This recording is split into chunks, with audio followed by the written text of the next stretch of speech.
Did Stonewall Jackson change society? Thomas Jonathan Jackson, born on January 21st, 1824, in Clarksburg, Virginia.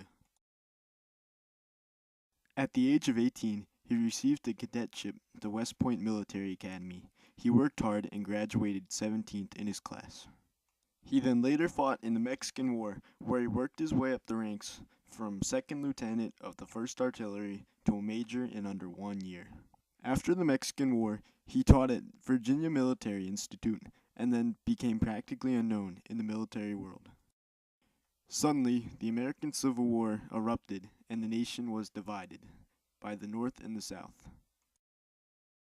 On July 1861, the first battle of the American Civil War began at Bull Run, or otherwise known Manassas.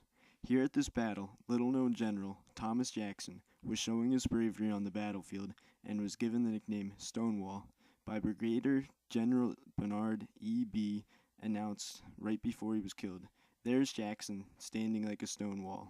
By commanding his troops, he was able to help the Confederate Army achieve a victory.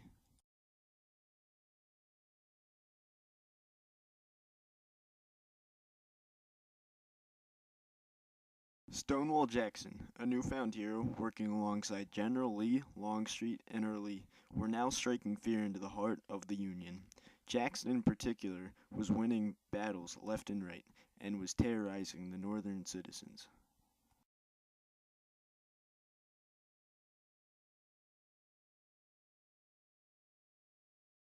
Jackson was also able to terrify the Union president, Abraham Lincoln.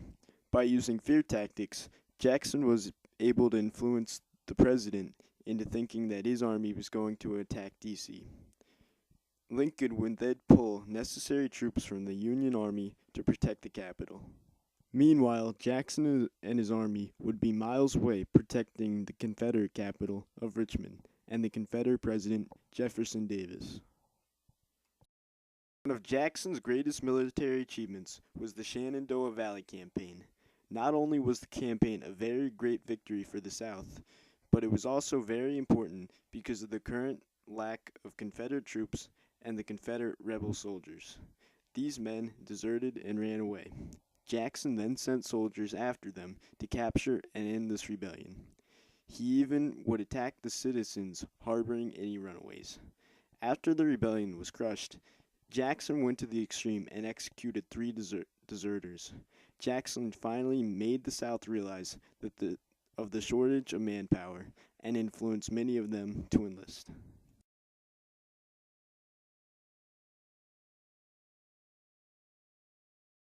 Finally, at the Battle of Chancellorsville, Jackson was shot by friendly fire and lost his arm. He died days later due to disease.